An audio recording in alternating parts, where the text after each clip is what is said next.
हाय, कसे आहात सगळे? आय होप स्वस्थ आणि मस्त असाल. आज वटसावित्री. आज वटसावित्री पौर्णिमेचा दिवस म्हणून सकाळपासूनच तयारीला सुरुवात केली. छानशी साडी नेसली, पूजा करण्यासाठी सुंदरसे ताट सजवले. कुठलाही सण असला तर सकाळपासूनच आपली लगबग चालू होते. सणासाठी लागणारं साहित्य आपण सगळं काढून ठेवतो. तसं इथे तर मी सकाळपासूनच छान सगळ्या तांब्याच्या पितळेच्या वस्तू घासून आणि स्वच्छ करून घेतल्या. त्यानंतर फुलं वगैरे आणून घेतली आणि छान असं ताट सजवलं. आज माझ्या काही मैत्रिणीसुद्धा पूजेसाठी आल्या होत्या. त्यामुळे वातावरण अजूनच आनंदी आणि उत्साही झाले होते. आम्ही सगळ्यांनी मनापासून वटसावित्रीची पूजा केली. माझ्या सासूबाईंनी आमच्या टेरेसवरच बोन्साई केलेलं वडाचं झाड लावलेलं आहे. त्यामुळे मी तर दरवर्षी आमच्या घरीच वडाची पूजा करते. तर मागच्या वर्षीपासून माझ्या काही फ्रेंड्ससुद्धा पूजा करायला माझ्या घरीच येतात.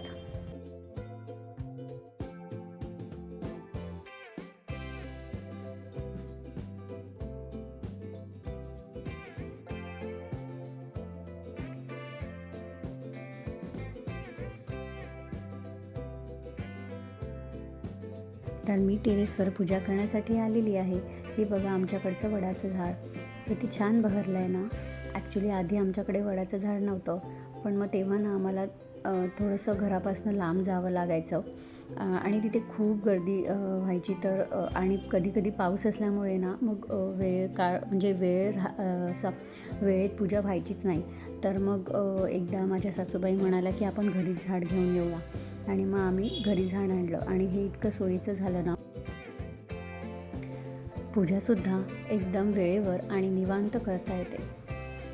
इथे मी तुमच्यासोबत माझ्या फ्रेंडसोबतचे फोटो शेअर केले आहेत. पूजा झाल्यानंतर थोडा गप्पा केला. हसणं खेळणं करत वेळ कसा गेला कळलंच नाही.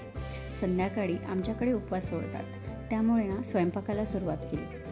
आज नैवेद्यासाठी पालक डाळ, चपाती, भात, साजूक तुपातला शिरा आणि कांदा आणि पालकाची भजी असा बेत आखला होता. सगळा स्वयंपाक प्रेमाने आणि भक्तिभावाने केला. स्वयंपाक जर मनापासून बनवला ना तर तो नेहमी छानच होतो. साधाही बनवला तरी चालेल, पण तो मनापासून आणि आनंदाने बनवायला हवा. आज मी जेही काही पदार्थ बनवते ना ते निलेशला फार आवडतात. त्यामुळे मग मी हाच मेनू डिसाईड केला होता.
जेवणाआधी देवाला नैवेद्य दाखवला.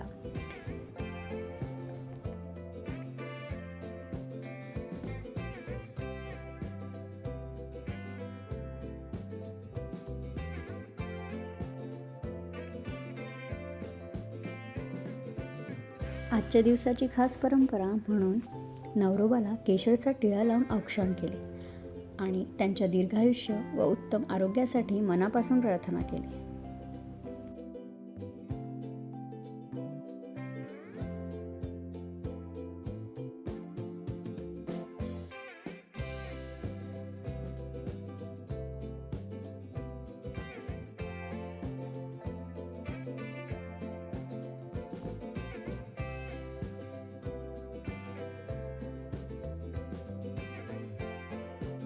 आजचा स्वयंपाक खरंच खूप छान झाला होता. सगळ्यांनी एकत्र बसून गप्पा मारत आनंदाने जेवणाचा आस्वाद घेतला. अशा सणांमुळे कुटुंबासोबतचे क्षण आणखी खास आणि आठवणीत राहणारे बनतात. आजचा वटसावित्री स्पेशल ब्लॉग इथेच संपविते. ब्लॉग आवडला असेल तर लाईक करा आणि सबस्क्राईब करा. भेटूया नेक्स्ट ब्लॉगमध्ये. See you.